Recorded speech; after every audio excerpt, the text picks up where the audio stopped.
Kapag ang katawan ay napupuno ng karamdaman at kapag ang ospital ay hindi na kayang puntahan ng bulsa, may iilan pa rin kumakapit sa sinaunang paraan ng pagpapagaling. Sa Santa Cruz, isa ang pangalan na kinikilala, Apong Joy Josephine Tiglao. Ano kayo pa po lagyuan pong, kailan na kayo po, naku rin po makatukman? Ako po ni Apong Joy Josephine Tiglao, Alimuron. Dati pong San Francisco, lipat kami po. Santa Cruz, Magalang, Kaputo.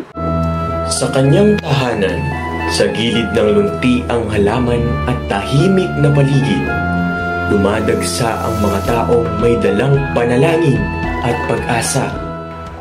August 19, 1965 po, birthday ko na ako. Happy birthday po. 60 na ako. Happy birthday po. Yan po mga kami po about karang traditional na makanano ko po mga gamot. Makanano kayo po migsimulang may gamot at yan po ba may nurupya kayo? Yun nga po, kaya kanina po ako. Sabi na, muna GE, Mama Mary, tapos Jesus.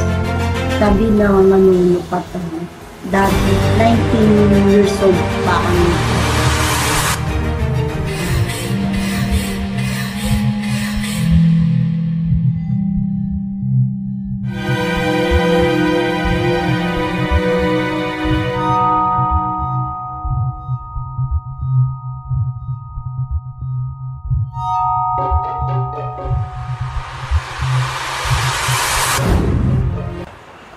Nanula po rin ang sakit o karamdaman na karaniwan yung gagamutan, karandaratang po kinikaya kayo?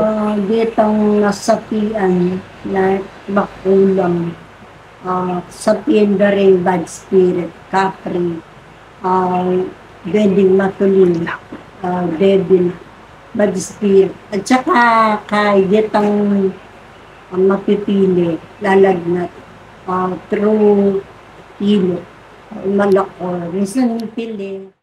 Tol, mag-basket ba, mami? Hindi. Bakit? Hindi nyo kasama? Kasama ko siyempre. Tawag dito, tol. Tawag naman dito. Bakit, Chita? Tawag na eh. Tao eh. Ginagawa mo. Ala! Hoy, tol. Tol, check ka lang, tol. Ano ko? Tol.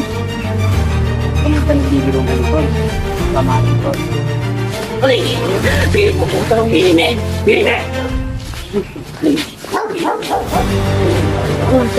mo!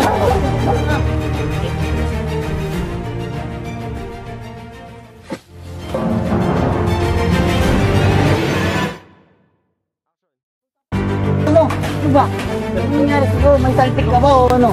Hindi ako. Hindi lang sapian na ata siya, tol. Hindi ba? Hoy! Hoy! Tol, naman! Tagutin mo! Sorry siya, Puloy! Apong Joy! Apong Joy! Pagaling din, doktor. Nung pileyang hangin o kay agyutay ka rin. Nga pong ginayang lola, instrumento ko nun. Kahit dalaki rin kay doktor, yung dapat yun. Kung grabe o karapadaki. Sabihan niya rin yung Jesus ka natin. Kasi didictate ka kung natin Jesus. Isang simpleng silid, binabantayan ng mga estatwa ng Santo Niño.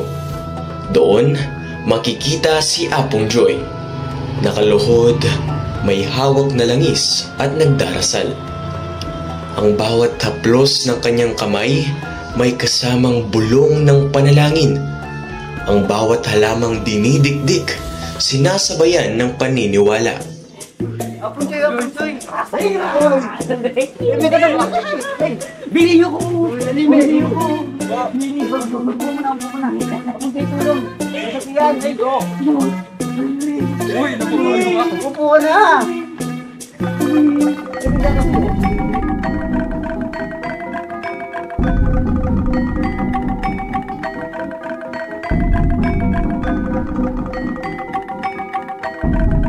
Hospitalan niyo ko naman kayo.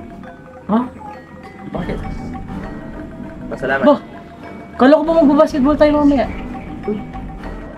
Eh di, thank you. Maraming salamat po. Sige, wala ka naman. Binalik niyo po siya. Pagtripan Ano naman. ka? Hindi nga. Totoo. Oo nga. Totoo nga, quits man. Oh, bitchman. Ano bang nararamdaman mo?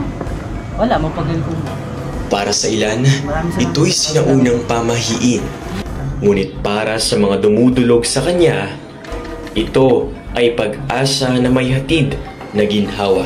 Ang popang betang ating galis-galis. Pero minsan gawa da rin din spirit ito. Kin internal naman minsan sa sapian kay dabano din doktor. Minsan naman kin doktor ko ibi para pagdapat parinig. Narito, sa kalagitnaan ng aming pagkikipanayam, saktong-sakto at mayroong nais magpagamot kay Apong Joyce.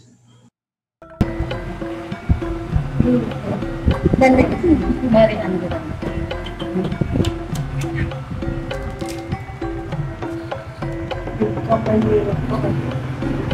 Kaya po, piling babor, sindareta ng spirit.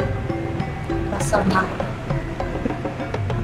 Isa makaba ang dulo kuryente. Yung pali,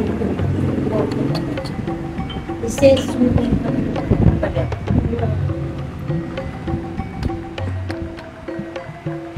Mga di na kami acidic.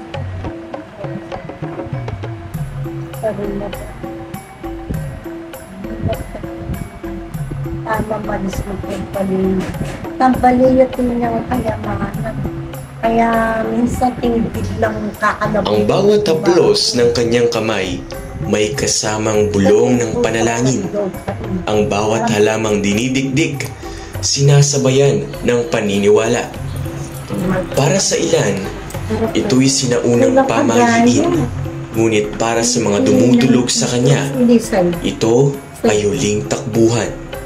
Isang pag-asa na may hatid na ginhawa.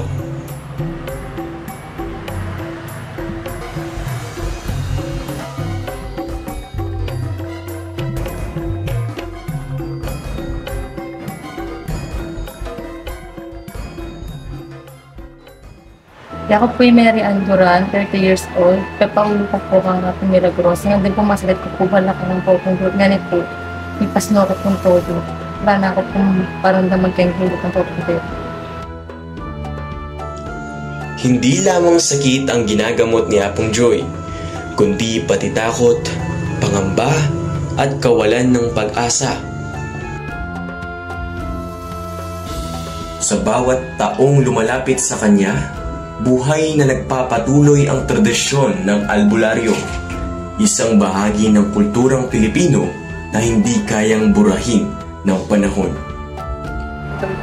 Ano lang po rin kagamitan o halamang gamot o ritual na gagamitan nyo pag manulo kayo? Muna prayer, mga dito. Dako nga po ginuna pagalingan ng tao.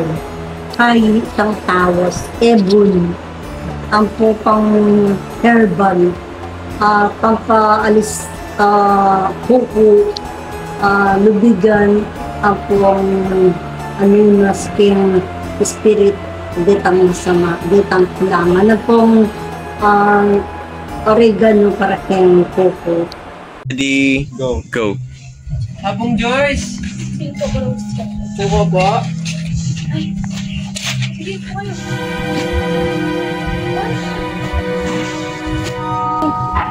Taas po ng lagnat ko, ilang araw na, tsaka nangihina din po. Ah, ganun ba? Baka naman di ka kumakain. May mga pinuntahan ka ba? Lugar? Sa pagkakaalam ko po, wala naman, sa bahay lang po ako. Uy, di ba galing kayo dun sa malusang araw? Ay, oo nga po pala. Pero yun lang po yung pinuntahan ko. Yan ko nga.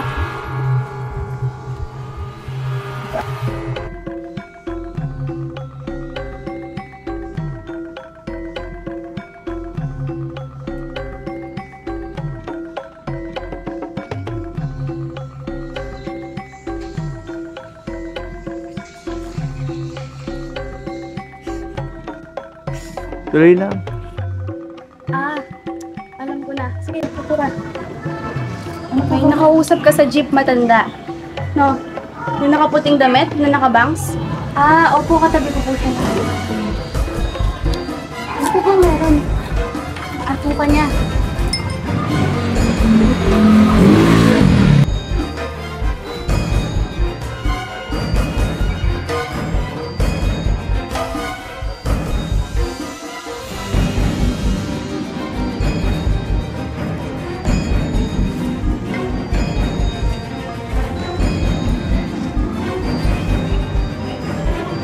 Halika na po.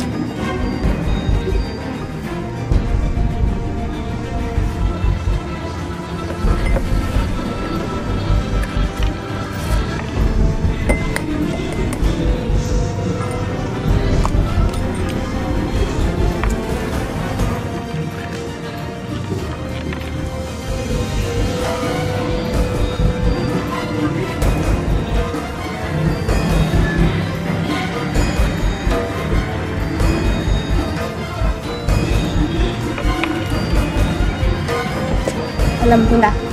Ano po? Tama ako. Yung nakausap mong bahay sa jeep. Yung atuka niya. Ano? Yung sinasabi ko sa'yo. Yung nakilala mo sa jeep. Sa susunod kasi, mag-ingat ka sa mga nakakausap mo. Baka may masama silang balak sa'yo o kaya inggit. Ano ba yung mga nararamdaman mo kasi? Masakit po yung tiyan ko, tapos ang taas po ng lagnat ko, tapos nangihina po yung katawan ko ilang araw na. Ganito. Bibigyan kita ng dahon. Inumin mo to. Sige. Pakuluan mo to sa tubig. Tapos inumin mo at least 3 times a day para yung mga sakit mo sa loob-loob maalis. Sige. Tapos balik ka sa akin, tignan natin kung gano'n pa ba yung nararamdaman mo. Opo. Salamat po. Alunas. Pag lepas masali, nagundi. Minsan kahit kami rin mag-insenso. Ang po pang mag-asin. Asin kasi sabi ni Jesus, pananggaya ka rin body spirit, elemento. At saka mga ingig kami, Bako Maria, sasalpan tayo, pananggala kang kindedin-dedin. Sa kabila ng pag-usbong ng makabagong medisina, nananatiling buhay ang paniniwala sa mga albularyo tulad ni Apong Joy na sa pamamagitan ng dasal, haplos at pananampalataya na ipapasa pa rin ang kagalingan at pag-asa. Orasyon na gagamitan pag umakapit. Linini rin to, murmur tong siyatong pinakamakapangyarihang salita ikalbi. Nano lang po rin pinakamahalagang payo na pwede yung pong sabihan ka rin kabataan na kalupamin tungkol kang kalusugan ng pong ginhawa. Munang mga nanalangin. Tsaka susunod kayang utos din na ako. Di lamang ito simpleng panggagamot. Ito ay kwento ng tradisyon, ng pananampalataya at ng ating pagkatao bilang Pilipino. At dito tayo napapaisip sa dulo ng lahat ng ating paghahanap ng lunas. Saan nga ba nagmumula ang kagalingan? Sa dahon? Sa dasal? O sa paniniwala nating hindi tayo kailanman nag-iisa?